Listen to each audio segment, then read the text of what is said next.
안녕하세요. 사연 읽어주는 남녀입니다. 오늘도 와주셔서 감사합니다. 그럼 오늘의 사연 시작하겠습니다. 안녕하세요. 저는 서울에 살고 있는 아주 지독한 애주가입니다. 제 인생에서 술을 빼면 제로예요. 제로. 아무것도 없다는 소리입니다. 그 정도로 술을 정말 많이 좋아합니다. 아, 맞다. 잘못 말한 것 같습니다. 과거형으로 말해야 할 것 같네요. 좋아했었습니다. 술 먹고 실수하고 문제 생기고 사고치고 그런 일 저하고는 크게 상관없었습니다. 술로 인한 에피소드들은 제게 다 행운으로 돌아왔거든요. 결과적으로 말이죠. 사람들이 가장 많이 하는 말 중에 과정이 진짜 중요하다는 말이 있잖아요. 저는 그 과정에서조차도 술이 꼭 있었거든요. 그러니 과정에 술일지언정 저는 좋아했습니다. 그렇다고 술 드셔라 권장하는 건 또 아니죠. 제가 지금 하는 말이 두서가 좀 없었네요. 절대 취한 건 아니고요. 제 아내 말로는 제가 하도 술을 마셔서 머리가 나빠진 것 같대요. 언어 능력이 부족하다고 저를 맨날 놀립니다. 술김에 보내는 사연은 아니니 진중히 들어주시길 바랍니다. 지금부터 제가 말씀드릴 것들이 바로 이 술 때문에 시작된 것들이랍니다. 맨 처음 제가 술을 접하게 된 것은 집에서 자주 제사를 지내는 것 때문이었어요. 양조장을 지나기만 해도 취한다는 말이 있듯이 집안에 대단한 애주가가 계셨거든요. 그 투명한 술을 참으로 맛깔나게도 드시는 저희 아버지. 시작은 아버지 때문이었죠. 저도 모르게 제사를 마치고 식사하는 자리에서 술을 드시는 아버지를 얼빠지게 보았습니다. 무슨 맛인지도 몰랐지만 아버지가 너무 맛있게 드시니 자연스럽게 눈이 가게 되었어요. 그러나 저와 눈이 마주친 아버지께서 말씀하시길, 왜 이 녀석아, 아니 누가 술쟁이 아들 아니랄까봐 내가 먹고 앉아있으니 먹어보고 싶으냐? 아이 자, 어디 한번 먹어봐. 술은 원래 처음에 아버지한테 배우는 것이 가장 좋아. 자, 딱 한 잔만 해봐 어디. 그때 제가 고등학생인가 그랬을 겁니다. 학생이었던 제게 아버지는 취하신 김에 술을 권했고 옆에서 어머니가 말리셨죠. 뭐 좋은 거라고 애한테 술을 권해 인간아. 나는 이 집구석에서 아버님 그리고 당신 두 인간들까지만 술쟁이로 거뒀으면 됐어. 그런데 또 아들 자식까지 그 꼴을 보라고? 싫다 싫어. 지겹다 지겨워. 에이, 내가 또 뭘 했다고 그래. 원래 술은 집안 어른한테 배우는 게 맞는 것이야. 혹시나 나중에 지 친구들이나 이상한 놈한테 첫 시작을 배웠다가 문제 생긴다고 집에서 이렇게 배우는 게 훨씬 좋아. 그래서 집에서 제대로 술 배우신 당신은 뭐 아무 문제 없수? 말이나 못하면. 하여간 술만 마시면 헛소리. 쓸모없는 소리. 제가 듣기론 돌아가신 할아버지께서도 굉장한 애주가라 하셨습니다. 아주 어릴 때 기억에 할아버지 밥상엔 늘 술이 있었고요. 어쩌면 제가 태어나서 줄곧 시야에 들어왔던 것 중 하나가 술이었을지도 모르겠네요. 그리고 제 아버지도 매일 반주를 드시는 분인데 어머니 말로 크게 사고를 한번 치셔서 그 뒤로는 늘 집에서만 술을 드신다고 하셨습니다. 그 큰 사고가 바로 저를 낳은 것이죠. 그런 이유로 어머니는 술이라면 질색팔색을 하셨습니다. 내가 저 인간이랑 술만 안 마셨어도 이렇게 안 살고 있으려나. 아유, 지겨워. 헤헤헤. 그러게 왜 처음 먹는 술을 나랑 마셨나? 딴 놈이랑 마셨으면 딴 놈이랑 살았겠지. 그래서 뭐든 처음이 중요하다 하는 것이야. 네 엄마가 나랑 술 한잔하고 덜컥 널 가졌잖냐. 얼마나 좋으냐. 술 한잔엔 님도 보고 뽕도 따고. 어머니는 그 뒤로 술은 입에도 안 대셨고 아버지 말씀이라면 넌덜머리가 난다고만 하셨죠. 그렇지만 저는 이상하게도 그날 아버지께 받은 한 잔의 술이 그렇게나 달고 맛있었습니다. 여태까지도 그 한 잔이 계속 생각날 만큼 말이죠. 아마도 지금은 술을 권했던 아버지가 돌아가셔서 더더욱이 그 술이 달게 느껴지는 것 같습니다. 저는 그때 술 맛을 본 이후로 제사 때 몰래 남은 정종을 맛보았습니다. 한참 어릴 때였는데도 진짜 달고 그 특유의 향이 너무나 좋았어요. 과자나 맛있는 음식보다도 술이 제일 맛있었어요. 고작 고2짜리가 말입니다. 저는 티 안 나게 몰래 잘 훔쳐 마셨다고 생각했습니다. 한 잔 먹고 알딸딸해지면 1시간 정도 지나서 또 먹었어요. 그러면서 양이 너무 줄었다 싶으면 물을 채워 놓았죠. 어차피 어머니는 술을 한 모금도 안 마실 터이고 아버지는 다른 주종을 드셨거든요. 냉장고에 있는 남은 정종은 어머니가 음식 잡내 제거할 때나 쓰셨습니다. 그런데 그런 식으로 저의 주량이 늘어가고 채워가는 물도 늘다 보니 그만 어머니에게 딱 걸리고 말았어요.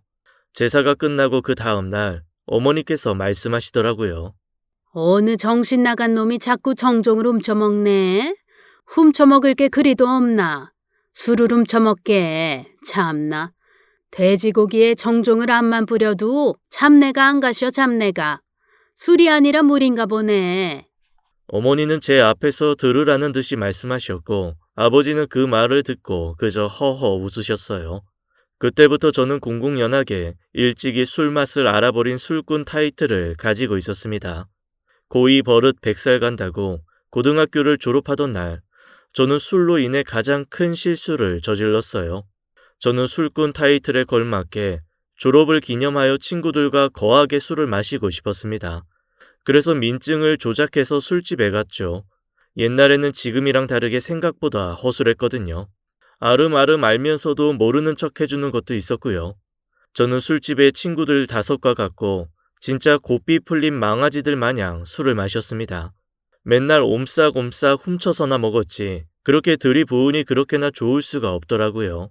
그러다가 친구들이 술만으로는 재미가 없었는지 어느새 옆옆 테이블 여자분들과 합석을 했어요. 그쪽은 대학교 1학년이라고 하더라고요. 솔직히 너무 성숙하고 한눈에도 누나 같아 보였어요. 어색하게 막 교복을 벗은 티 안 내려고 촌스럽게 꾸민 우리 일행과는 차원이 달랐죠. 그래서 친구들과 호기심의 그 누나들과 합석을 했고 그 중에서 정말 예쁜 애가 있었어요. 그쪽도 제가 싫지 않은지 계속 쳐다보길래 나한테 마음이 있구나 했습니다. 친구들과 다 같이 서로 각각 짝을 지어서 헤어졌고 저는 그 예쁜 애와 남았죠. 둘이 남아서 대화를 한참 하다가 근데 왜 아까부터 나 계속 쳐다봤어? 내가 잘생겨서? 아니면 딴 놈들보다 멋져서? 어디 말 좀 해보시지. 그렇게 한눈에 반할 지경이었는지 말이야. 그러자 그 예쁜 애는 한참을 크게 웃었습니다. 제가 크게 착각을 하고 있다는 듯이 말이에요. 잘생겨서 멋져서 본 것이 아니라 절 얼마 전에 본 적이 있다고 말했습니다. 내가 편의점에서 아르바이트 하거든. 홍대 쪽에서. 우리 부모님이 하시는 거라서 내가 일해. 시간 남을 때. 그때 너 봤어. 그것도 교복 입고 온 거. 너 거기 단골이지? 너야말로 나 모르겠어? 내가 오늘 그렇게 기가 막히게 잘 꾸민 건가? 매일 출근 도장을 찍으면서 어떻게 날 못 알아볼 수 있지? 그 예쁜 애. 아니 지금의 제 와이프는 이미 제가 고등학생이라는 걸 알고 있었습니다. 게다가 더 기가 막힌 건 아내는 저보다도 1살 더 어렸습니다. 서로 쌍으로 거짓말을 친 거였어요. 아내는 고2에 고3으로 넘어가는 시점이었고 저는 대학 합격만 해놓은 상태. 그랬습니다. 그렇게 아내와 만났고 그날 거사를 치르게 되었어요. 저나 아내나 둘 다 처음이었고 정말 아무 일 없을 줄 알았어요. 둘 다 어리고 멍청했죠. 저는 술을 좋아했고 아내는 좋아하는 건 아니었지만 진짜 잘 먹었습니다. 저랑 같이 대적해서 먹으면서 먼저 취하지 않는 건 아내가 처음이었거든요. 그런데 결과적으로 둘 다 엄청 취한 상태였습니다. 그렇게 둘 다 술 먹어가면서 사고를 쳤고 그 사고의 대가는 꽤나 컸죠. 1달쯤 지나서였을까요? 모르는 번호로 연락이 왔어요. 받아보니 아내였고 그날 그렇게 만나서 헤어지고 처음 온 연락이었습니다. 자기가 아이를 가진 것 같다고 제 아이라고 했습니다. 사실 과정은 하나도 기억이 나지 않아서 그럴 리가 라는 무책임한 말이 먼저 나왔습니다. 그러자 수화기 너머로 아내가 쌍욕을 하더라고요. 야, 이 십장생아. 18색깔 크레파스 같은 놈의 시키가? 길거리 다니는 똥개 새끼도 지 새끼는 곧 죽어도 챙기는데 이 개만도 못한 새끼가 터진 주둥이라고 막 나불거리네. 일을 버렸으면 만나서 이야기를 하자고 하든가 미안하다고 하든가 말을 해야지. 뭐? 그럴 리가? 어디 그 주둥이로 다시 한번 말해봐. 이 애미애비 없을 놈이 말이라고 막 하네. 네가 그렇게 나온다 이거지? 너 지금 어디야? 내가 너네 집 아는 거 너 알지? 나 지금 간다. 지금은 아니지만 그 당시에 아내는 많이 거칠었었습니다. 상황이 안 좋자 아내는 사포같이 더 거칠어지더군요. 집으로 온다기에 저는 수업도 제대로 못 듣고 집으로 부랴부랴 달려갔습니다. 아내가 집으로 가면 저는 진짜 죽은 목숨이었거든요. 그것도 절대로 속도 위반 안 된다던 어머니께 죽도록 맞을 거예요. 저희 어머니도 아내 못지않게 한 성격 하시는 분이라서요. 아버지보다도 저는 어머니한테 더 많이 맞고 자랐거든요. 그래서 무서웠어요. 제가 집에 막 도착했을 때 이미 집에 아내가 와 있었습니다. 그런데 전화로 퍼부었던 기세와는 달리 울고 있었어요. 어떻게 하냐고, 자기도 모르겠다고요. 어머니 또한 제가 걱정했던 바와는 다르게 아내를 달래고 사과하고 있었습니다. 저한테 한마디 화도 내지 않으셨어요. 제가 온 것을 아시고선 그제야 왜 그렇게 말했느냐고 한 소리 하셨죠. 그게 다였습니다. 아내 앞이어서 별다른 말들은 꺼내지 않으셨어요. 그리고 아버지는 그저 말없이 저와 아내를 번갈아 바라보았습니다. 아내가 좀 진정이 되자 어머니께서 아내가 아직 고등학교 졸업이 남았으니 학교는 졸업하자고 말했어요. 그리고 아이 낳고 아이는 어머니께서 봐주실 테니 공부하라고요. 내 자식 과실 내가 감싸야지 어째. 그러니까 그만 울어, 응? 아이는 못 버리겠다면서. 그리고 우리 아들 저 새끼 마음에 든다면서. 그럼 같이 결혼하고 살아야지 어째. 저 자식이 그렇게 쓰레기 같은 놈은 아니야. 돌대가리여서 그렇지. 다 책임지고 우리가 네 걱정 절대 안 시킬게. 부모님은 다 아신다고? 사과를 먼저 드려야 하나 상견례를 해야 하나 모르겠네 정말. 이런 말 위로가 될지 모르겠는데 나도 그랬어. 나도 이 인간이랑 만나서 제일 일찍 낳았어. 근데 나쁘지 않았다. 그리고 언제라도 다른 선택을 하고 싶으면 그래도 돼. 안 말려. 괜찮아. 필요하지 않으면 결혼도 안 해도 돼. 애만 낳고 안 키우고 싶다고 해도 돼. 일저질은 저 새끼가 알아서 하겠지. 그리고 우리도 있고. 너무 그렇게 걱정하지 말어. 뱃속 애기한테 안 좋을라. 그렇게 저는 엉걸결에 결혼이란 걸 하게 되었어요. 진짜 얻어 걸린 거죠. 동시에 아이도 생겼고요. 막 기쁘거나 싫고 그런 감정도 없었고 그저 어리둥절했습니다. 어렸기에 그 당시에는 그저 부모님께 안 혼났다는 것만으로도 다행이라 여겼어요. 아마도 혼내지 않으신 건 제가 아들에서 책임감을 가져야 할 아이 아버지가 되었기에 최선의 존중을 해주신 듯 했습니다.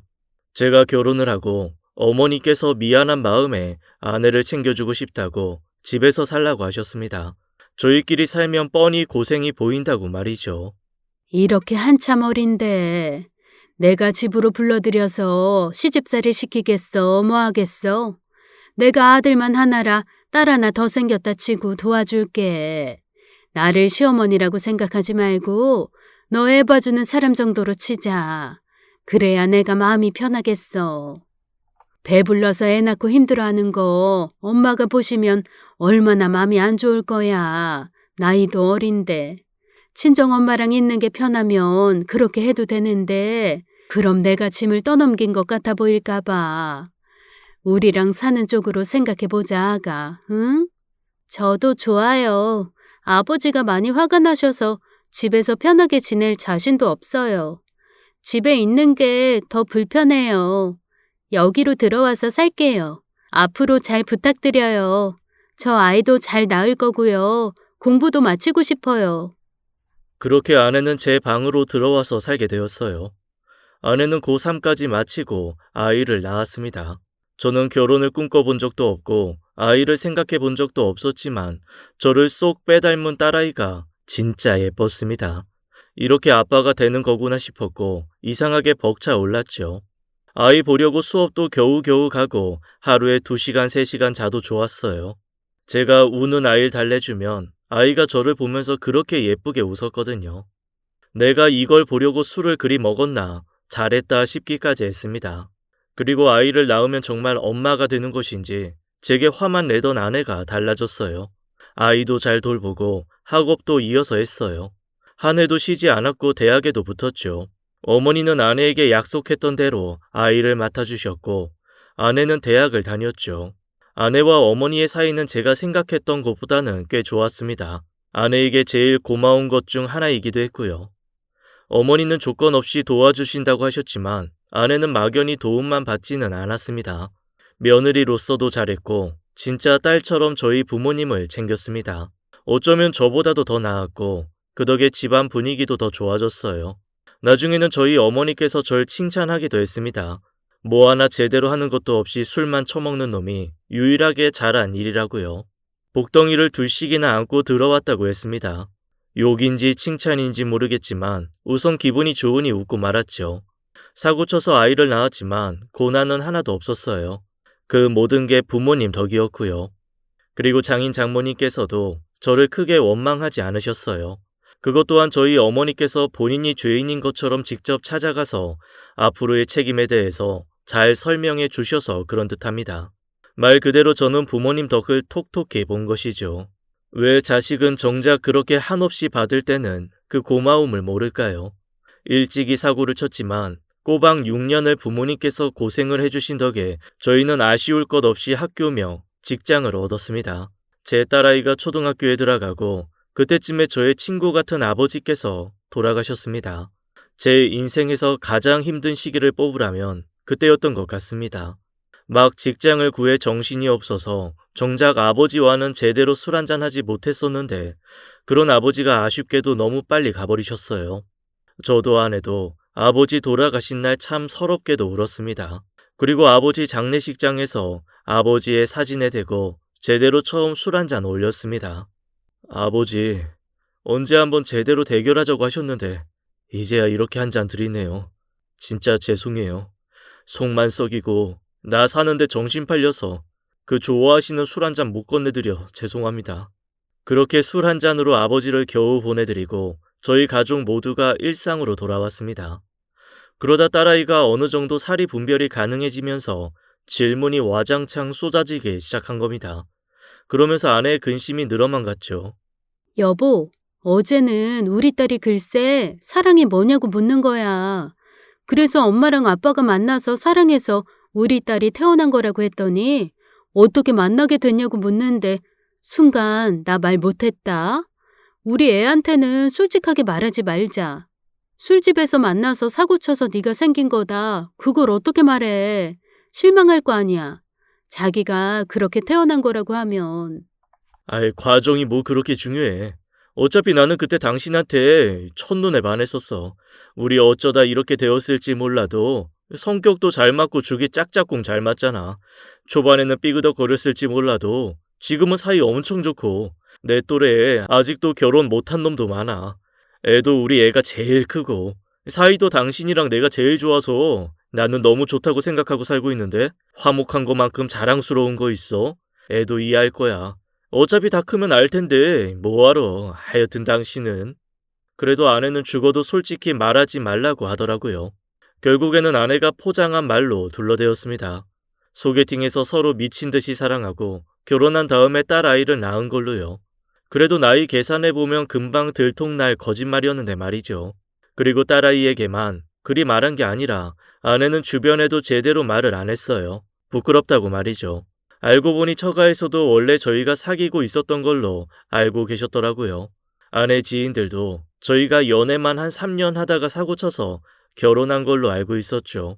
좀 의아하기는 했지만 남들이 들었을 때 단 하루로 아이를 가지고 그 이후로 결혼했다고 하면 무조건 안 좋게 볼 것은 뻔하긴 했습니다.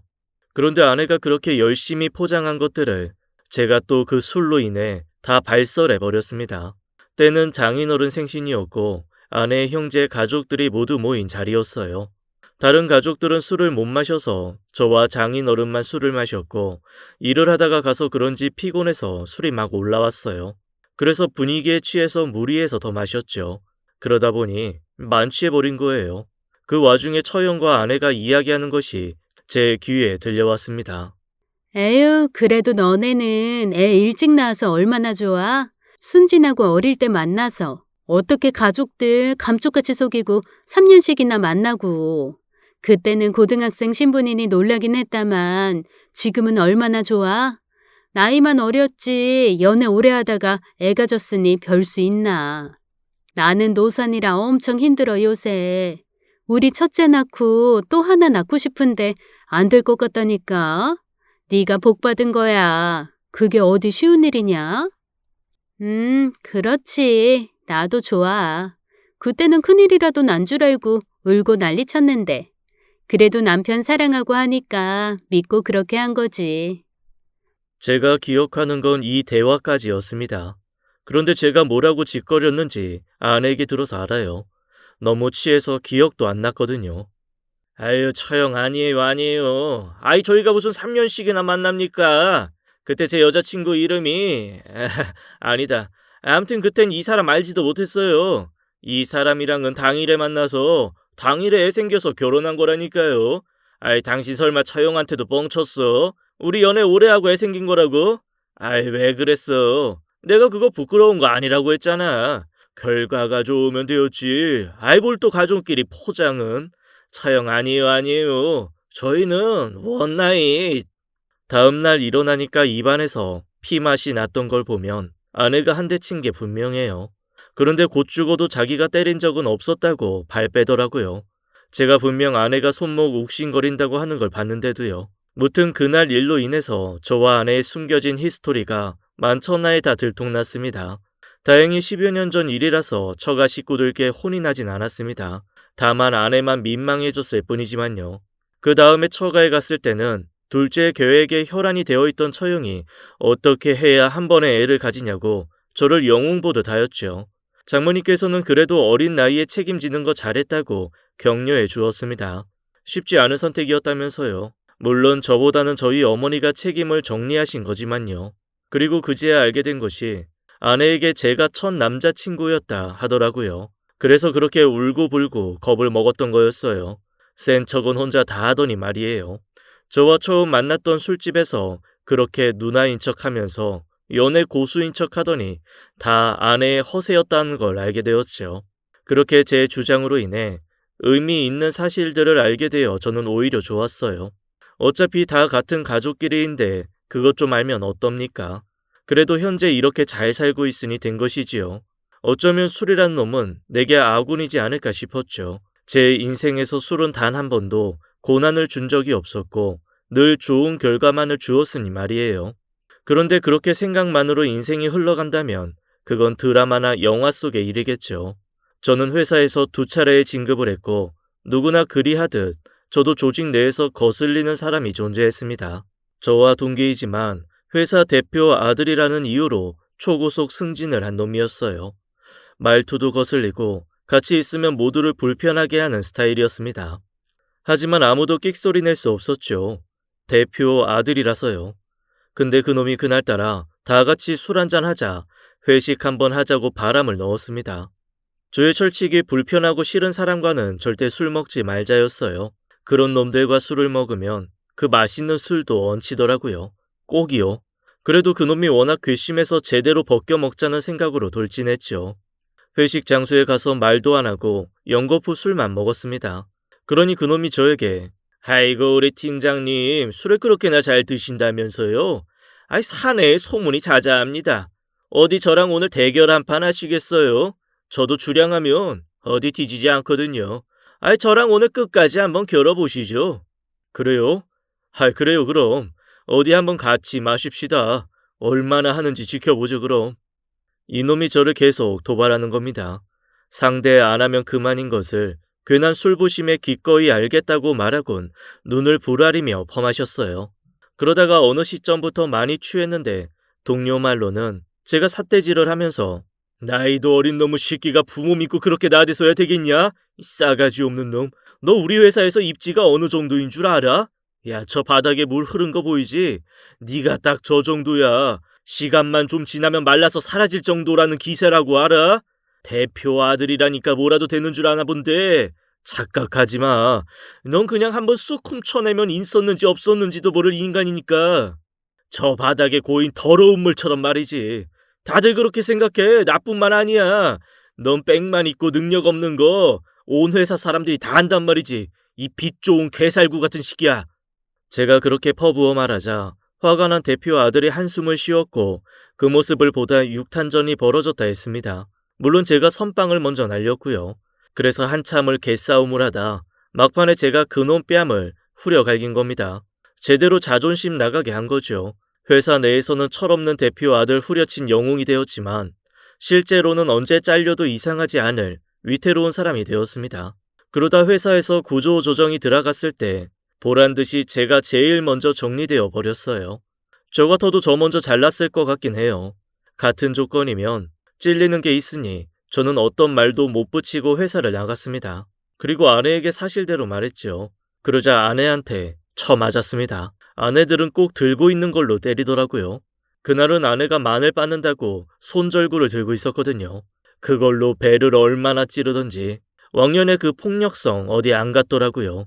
숨기고 살고 있던 것뿐이었어요. 당신 진짜 미쳤어? 그놈의 술 좀 먹지 말라고 내가 몇 번을 말해. 당신 말대로 술만 먹으면 좋은 일만 생긴다고? 그게 말이 되는 소리야? 그저 핑계만 좋게 만드는 거지. 어떻게 당신은 처음 만났을 때나 지금이나 한결같아? 한결같이 취해 있어 사람이.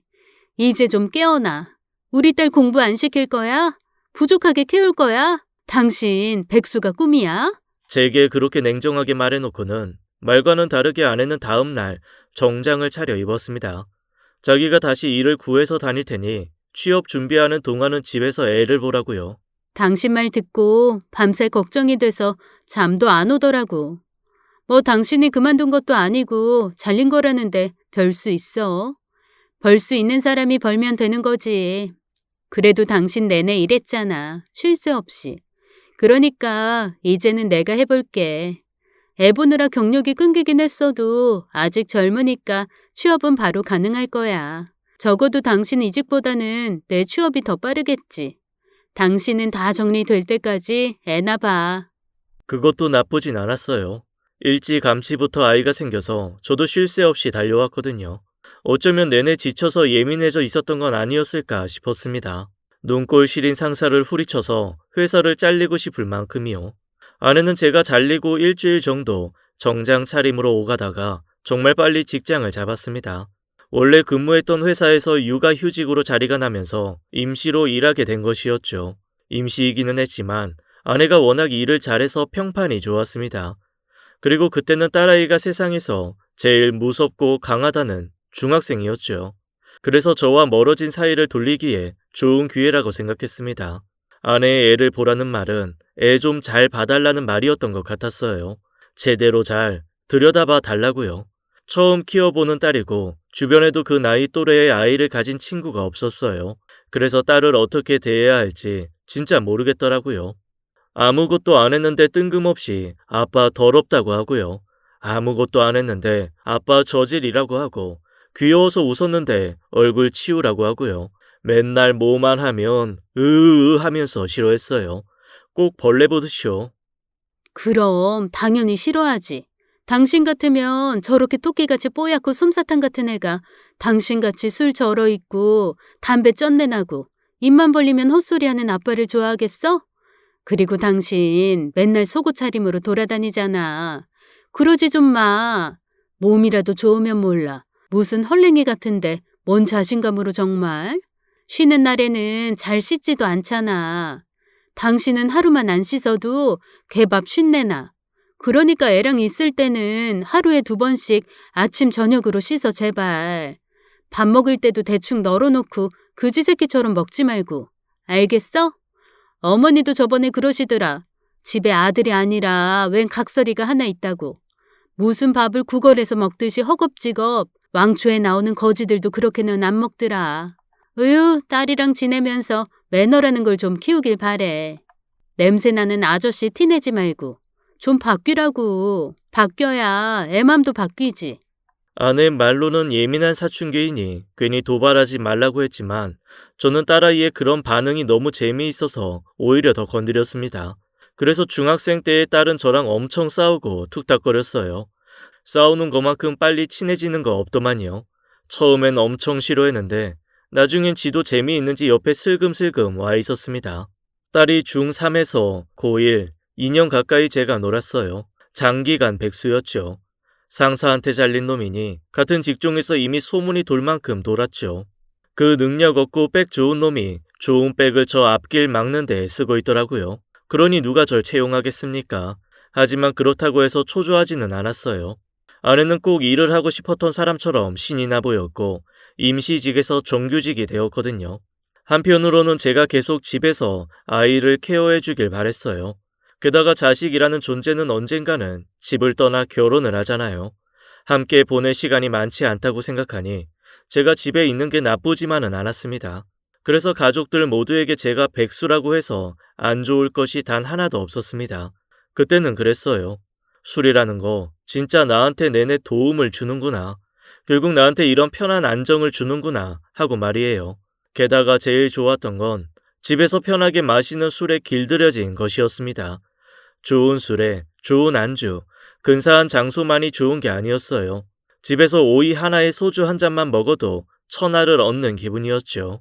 회사 끝나고 누구 욕하고 시끌벅적한 데서 비위 맞추면서 먹다가 집에서 아무 생각 없이 무념무상하고 술을 마시니 힐링이 되고 진짜 좋았어요. 그럴 때면 이만한 신선 노름이 없다 싶었습니다. 또 좋았던 것은 한두 번씩 딸아이에게 술을 권할 때였습니다. 제 아버지가 제게 술 맛을 들인 것처럼 말이에요. 그런데 딸아이가 저나 와이프를 많이 닮아서인지 한 입 먹고는 맛있다고 먹더라고요. 살짝 취하는 기분도 나쁘지 않다 하고 말이죠. 오, 아빠, 이거는 괜찮은데? 저번에 먹은 건 쓰기만 하고 입맛 버렸었는데 이건 좀 달다. 뭐야? 아, 청아, 너한텐 이런 술이 맞는 건가? 달아. 이 맛에 술 마시는 거구만. 이제 좀 알 것 같은디? 너 대신 나가서는 먹으면 안 돼. 아직 고등학생인 거 잊으면 안 돼. 그리고 나중에 커서도 남자는 아빠랑만 마셔야 해. 딴 놈들이랑은 한 모금도 먹지 마. 알겠어?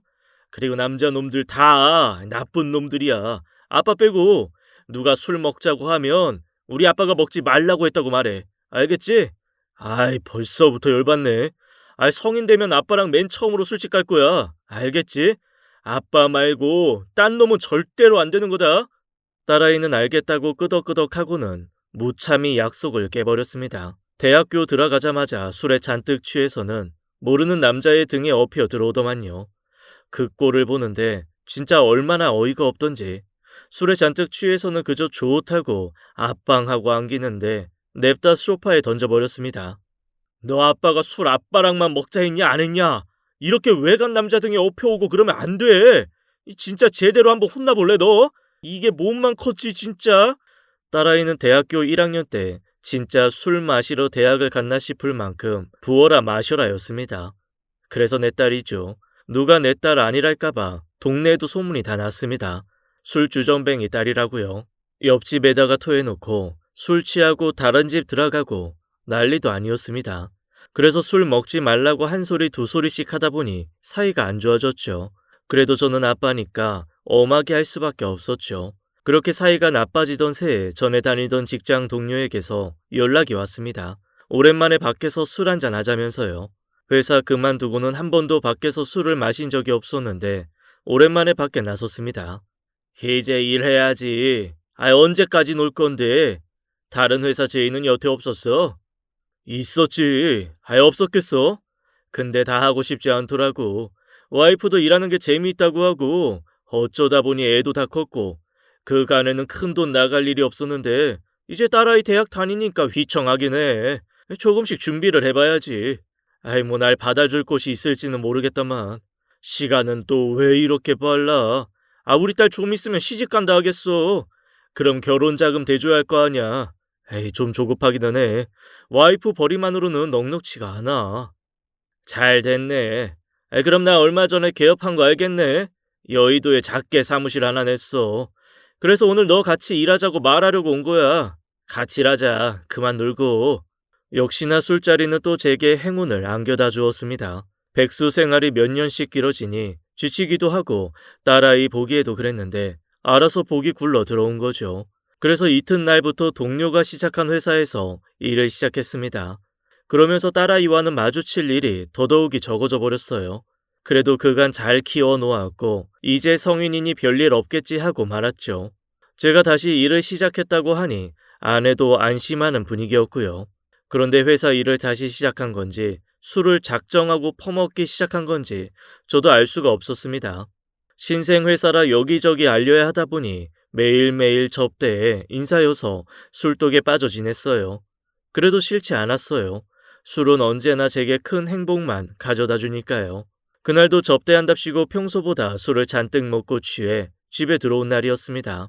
아내는 장모님이 아프셔서 잠깐 처가에 가 있는 상태였고 집에는 딸아이만 있었죠. 그래서 취해서 집에 들어와서 딸을 부르니 조용한 겁니다. 아직 10시밖에 안 되었는데 벌써 잠들었을 리가 없었어요. 또 술 먹고 안 들어왔나 싶어서 방문을 활짝 열어보니 딸이 잠들어 있었습니다. 그런데 좀 이상했어요. 애가 끙끙 앓더라고요. 가까이 다가가 머리를 짚어보니 이마가 펄펄 끓는 겁니다. 그래서 우왕좌왕 당황해서 왔다 갔다 했죠. 취해 있는 상태라서 어찌할 분별력이 없었습니다. 차 키는 있으나 취해서 운전도 못하고 택시를 불러야겠다고 생각했어요. 그런데 저희 집이 좀 외진 곳에 있어서 그 시간에는 택시가 잘 안 왔어요. 그래서 더는 지체하면 안 되겠다 싶어서 딸아이를 업고 슬리퍼를 신고 냅다 달렸습니다. 알딸딸하니 딸아이가 무거운 것도 잘 모르겠고 그저 병원까지 미친 듯이 달려갔습니다. 그런데 막 달리다가 넘어졌어요. 그래서 딸아이 이마가 땅에 매다 꽂혔죠. 돌에 찍혀서 피가 좀 났습니다. 저 또한 두 무릎이 자갈 바닥에 그대로 꽂혀서 다 찢어졌고요. 근데 취해서 그런가 전 안 아프더라고요. 다시 업어서 겨우겨우 딸아이를 응급실에 데리고 갔습니다. 이마에 피가 나니까 의료진들이 교통사고인 줄 알더라고요. 그래서 고열이 심하다고 설명을 하니 제게 술 냄새가 많이 나니까 표정이 싹 바뀌었습니다. 딸아이와 무슨 관계인지 한참을 확인하고는 딸아이를 진찰해 주었죠. 그리고 저는 아내에게 연락을 했고 그 뒤의 일은 잘 기억이 나지 않습니다. 눈 뜨니 눈앞에 아내가 있었고 이마에 반창고를 붙인 딸이 절 노려보고 있더라고요. 아빠 미쳤어? 내 이마 이게 뭐야? 차라리 구급차를 부르지. 왜 괜히 사람을 업고 뛰어? 아빠 진짜 바보야? 이거 이마 어쩔 거냐고. 성형수술해야 한다잖아. 흉질 거래 이거. 아, 짜증나 진짜. 그러게 내가 술 좀 작작 먹으라고 했지? 술만 안 먹었어도 이런 일 없잖아 당신. 안 그래도 이전부터 계속 말하고 싶었는데 제발 술 좀 끊어. 지겨워 죽겠어. 지겨워. 아내도 크게 호통을 쳤고 딸아이를 데리고 집으로 먼저 가버렸습니다. 저도 뒤늦게 정신 차리고 일어서는데 간호사가 무릎이 심하게 찢어져서 소독 한 번 더 하고 가라고 하더군요. 보니까 몇 바늘씩 꿰매어져 있었어요. 그제야 아프더라고요. 제대로 넘어지긴 했구나 하고 말이에요. 아내 말도 있었지만 저도 진짜 정신 차리고 술을 끊기는 해야겠다 싶었습니다. 그리고 그날을 계기로 딸아이와 정말 멀어져 버렸습니다. 물론 저는 제 일하기 바빴고 딸아이는 취업하고 준비하느라 바빠서였지만 집에서 마주쳐도 서로 말이 없었죠. 제가 일을 시작하고 1년쯤 지나 작았던 회사가 안정을 찾으니 아내는 일을 그만두었어요. 뭐든 다 제자리로 돌아가는 것 같았습니다. 단 하나 딸아이와 저의 사이만 돌아오지 못했어요. 그러던 어느 날 딸아이가 또 술에 취해서 집에 들어왔습니다. 또 처음 보는 남자 등에 업혀서 말이에요. 제 딸아이 키가 170이라서 아무리 말랐어도 뼈가 두꺼워서 그런가 진짜 무겁습니다. 제가 업어봐서 잘 알죠. 그 남자애가 딸아이 때문에 땀을 비오듯 흘리면서 들어오는데 처음으로 딸아이 걱정보다 남의 아들 걱정이 더 먼저 들더군요. 그 남자애는 제 딸아이를 곱게 누이고는 제 아내에게 물 한 잔을 받아 원샷을 했습니다. 그리고는 저와 아내에게 큰절 한 번을 하더라고요. 이렇게 인사드려서 죄송합니다. 저 따님이랑 만나고 있는 남자친구입니다. 진지하게 만나고 있는지 벌써 1년이 넘었고요. 이런 식으로 인사드려서 정말 죄송합니다. 체력은 부족하지만 심성은 작게 보였어요. 그 남자애가 훗날 제 사위가 되었거든요. 하지만 모든 딸 가진 아빠들이 그러하듯이 저는 사위가 첫인상부터 마음에 안 들었어요. 피죽도 못 먹었나 싶게 삐쩍 말라서는 힘도 못 쓰게 생기고 더더군다나 술을 못 먹는다는 겁니다. 자네 술은 좀 하나? 온 김에 나랑 술이나 한잔하고 가지. 제 물음에 주저주저 하면서 시원하게 대답을 못하는 겁니다. 그래서 아내가 전이랑 소주를 한 병 가져다 주었어요. 셋이서 같이 한 잔씩만 마셔야겠다 싶었죠. 딸아이 남자친구가 어떤지 좀 볼 겸 말이에요. 그런데 이놈이 술을 한 잔 먹자마자 머리를 냅다 상에 들이박는 겁니다. 한 잔 먹고 기절했어요. 그래서 아내랑 둘이 들어다가 안방에 누였죠. 그리고는 저와 아내 서로 바라보면서 막 웃었습니다. 술 못 먹나 봐. 근데 우리 딸이랑 어떻게 만났을까? 너무 신기하네. 아참, 나 좀 봐. 내일 저 녀석들 일어나면 먹일 해장국이나 끓여야겠다. 하기는 술 잘 먹고 좋아해봐야 뭐해. 당신처럼 개망나니 같이 살 텐데. 차라리 술 한 잔 못하고 안 좋아하는 게 더 나아. 그래서 우리 딸이 좋아했나?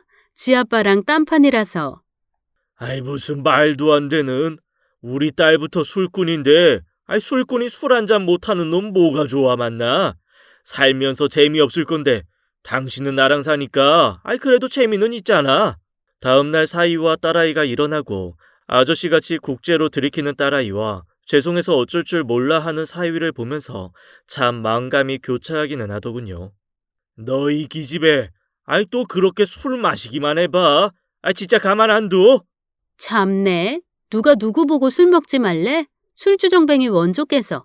나 아빠 딸이야. 모르겠어? 부모는 자식의 거울이다. 모르냐고. 아빠부터 고치고 남 지적해. 무턱대고 나한테 술을 먹어라 먹지 말라 하지 말고. 자기는 맨날 숨 쉬듯이 마시면서 나한테만. 저 아버님, 제가 최대한 못 먹게 하겠습니다. 어제는 정말 죄송했습니다. 저희 집이 대대로 술을 잘 못 먹습니다. 제 최대 주량이 소주 한 수저예요. 죄송해요. 같이 분위기 맞춰서 못 마셔드려서 죄송합니다. 딸 아이와 크게 말싸움으로 번질 뻔했는데 그나마 사위하는 말이 귀여워서 멈췄습니다. 그 이후에는 딸 아이와 사이가 잘 좁혀지지 않았어요. 만나면 거의 말다툼하는 게 일이었죠. 싸움은 딸아이가 결혼식을 올리기 직전까지도 계속되었습니다. 결혼 이야기로 이런저런 상의를 하다가 의견이 안 맞아서 딸아이와 언성이 높아진 적이 있었어요. 그때 딸아이가 하는 말이 난 예전부터 아빠 말이 제일 설득력 없어. 아빠가 나한테 어떻게 했는지 기억 안 나? 술 먹고 괜히 나 업고 뛰다가 내 이마 박살냈잖아. 기억 안 나지? 자기가 불리하면 꼭 기억이 안 나시겠지. 오늘 신부화장 받을 곳 갔는데 아무리 지워도 이 흉터 안 지워진대. 어쩔 거야. 이마 까고 드레스 입어야 하는데. 이 흉 때문에 나 없는 앞머리 내려야 돼. 알아? 내가 얼마나 속상한지 알아? 웨딩 사진 찍을 때도 이 상처 가리느라고 돈도 더 들었어. 내 인생에 아빠가 도움되는 게 어째 하나도 없어, 하나도. 너는 무슨 말을 그렇게밖에 못하냐? 내가 그냥 취해서 나 좋자고 너 없고 그렇게 뛰었냐? 열이 40도가 넘는데 그대로 시간만 가면 큰일 날까봐 그랬지. 기집애가 맨날 술 처먹고 밤에 돌아다녀서는 고열에 감기나 걸려오고 너는 입이 10개라도 할 말이 없어 이거사. 아빠한테 고맙다고는 못할 망정 말하는 싸가지하고는 시집 갈 때 다 되었는데도 말하는 싸가지 봐 이거. 결혼할 준비도 아직 안 됐네. 멀었어. 결혼할 준비? 참나 웃겨. 아빠가 할 소린 아니지 않아? 아빠랑 엄마랑 술 먹고 사고 쳐서 나 가져서 어쩔 수 없이 결혼한 거잖아. 그에 비하면 나는 아주 준비 철저한데 왜 그래? 뭐 할 말 있어? 술 취해서 무계획으로 결혼한 사람이 누군데 누구 보러? 나는 있잖아. 이 사람한테 좀 창피해. 아무리 엄마 아빠 사이가 좋고 한들 둘이 철없이 하루 사고로 내가 태어난 게 달라지는 건 아니잖아. 이 사람은 말이야. 우리 시부모님이 얼마나 순수하게 사랑하고 서로 믿음을 쌓아오다가 오래 연애하고 결혼해서 세상에 태어났다고.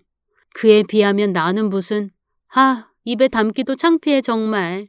그러니까 엄마랑 아빠는 입이 10개라도 나한테 할 말 없어. 특히 술에 관해서는 누워서 침 뱉기나 마찬가지라고. 알아? 그런데 그때 아내가 딸아이 등짝을 팍 때렸어요. 눈에는 눈물이 글썽해서요.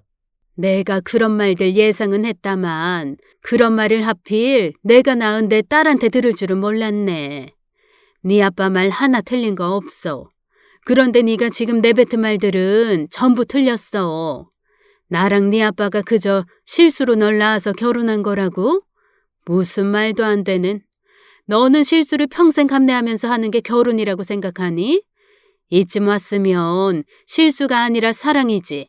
네 아빠랑 나랑 사랑해서 결혼했고 책임까지 감수하고 너 낳은 거야. 그저 단순히 술 먹고 네가 생긴 건 맞지만 그렇다고 해서 우리 가정이 고작 그런 것들만으로 된 건 아니라고. 그리고 너는 네 이마 상처만 보이지? 네 아빠 저 무릎은 안 보여? 네 아빠 여름 많이 타는데 혹시라도 너한테 보이면 마음 불편할까 봐 이 더운 여름에도 반바지 죽어도 안 입어. 너 업고 뛰다가 넘어져서 양쪽 무릎을 8바늘씩 꿰매었어. 간호사가 그러더라. 아빠가 딸 이마에 난 여우 콩만한 상처 신경 쓰느라 본인 무릎 벗겨져서 피가 철철 나는데 그거 아픈 줄은 모르더라고. 꼭 다 말을 해줘야 아는 거니? 네 아빠가 그런 사람이야. 네 일이면 다치고 아파도 다 나서는 사람이라고. 이 나쁜 계집애야. 아내는 딸아이에게 크게 몇 마디 하고는 방으로 들어갔고 전 아내를 따라 들어갔습니다. 아내가 속상했는지 계속 울더라고요. 그래서 그날 저는 두 여자를 번갈아 가면서 달래느라 바빴죠. 좋은 일 앞두고 왜 그리들 싸우던지 참. 그렇게 딸아이와 아내 그리고 저까지 마음 불편하게 말다툼을 하고 그 다음 날에 늦은 상견례를 하게 되었습니다. 사위의 부모가 되시는 사돈 내외가 사위를 낳기 직전에 외국으로 건너갔다 하더라고요. 그래서 쭉 거기서 살았고 대학생이 되면서 사위만 한국으로 건너왔다고 들었습니다. 좀 사는 집 자제인가 싶었는데 꼭 그런 것만은 아니라 하더라고요. 사위의 부모가 외국에 계시는 터라 상견례가 많이 늦어지긴 했습니다. 거의 사돈 집안 빼고 결혼 준비를 했다 해도 과언이 아니었죠. 딸 말로는 요즘은 다들 결혼 준비만 한다고 상견례는 생략도 한다기에 좀 찜찜하긴 했지만 그 의견에 수긍해 주었죠. 그리고 약속된 상견례 날 저와 아내 둘 다 사돈을 보자마자 뒤집어지고 말았습니다. 사위가 공항에서 모시고 오기로 하고 저희 가족만 먼저 와 있는데 딸아이가 혹여나 술 먹고 취해가지고 나를 실수로 가져서 결혼했다는 등 그런 소리 하지 마. 진짜 그러면 가만 안 있을 거야, 아빠. 오두방정 떨기만 해봐. 결혼이고 뭐고 다 작살 나는 거야. 두 분 오시면 좀 우아하게 굴어. 술도 입에 대지 말고. 알았지? 어찌나 저한테 헛소리하지 말라고 단단히 조심을 시키던지요. 하지만 그것도 사돈 내외가 오고서는 다 필요 없어져 버렸죠. 막 문이 열리고 사돈 내외가 입장을 하는데 두 분 다 너무 낯이 익는 겁니다. 제 옆에 있던 아내가 막 이름을 부르면서 언니 하는 거예요. 이게 무슨 상황인지 싶어서 자세히 보니 바깥 사돈 얼굴이 심하게 익숙한 겁니다. 보니까 제 고등학교 동창인 거예요. 그것도 아내와 사고친 그날 밤 같이 술 먹으러 나갔던 그 친구였죠. 아내가 아는 척한 안사돈 또한 그날 밤 아내의 일행이었고요. 딸아이 없고 경황이 없어서 저나 아내나 주변 지인들 대부분 연락을 끊었고 정신없이 살았거든요. 그래서 서로 얼굴을 알아보자마자 막 한참을 반가워하다가 겨우 자리에 앉아서 따져보니 사이가 우리 딸이랑 동갑이거든요. 그렇다는 건 야, 아이 너도? 야, 아이 나도? 그날의 거사는 저와 아내뿐이 아니라 그쪽도 마찬가지였습니다. 이 어찌 축하 안 할 수 없는 인연인지라 그날도 엄청 마셨습니다. 딸아이 결혼시키고 여전히 저희는 사돈 양반들과 몇 달에 한 번씩 술자리를 가집니다. 그리고 늘 똑같은 레파토리로 대화를 이어가죠. 그날의 실수가 결국에는 실수가 아니고 모든 게 인연이었음을요. 지금은 나이를 많이 먹고 늙어서 자중하고 있습니다만 역시나 술은 제 인생에서 뗄래야 떼기 어려운 요술입니다. 지금까지 사연 읽어주는 남녀였습니다. 끝까지 함께 해주신 여러분 감사드리며 저희는 다음 사연으로 돌아올게요. 감사합니다.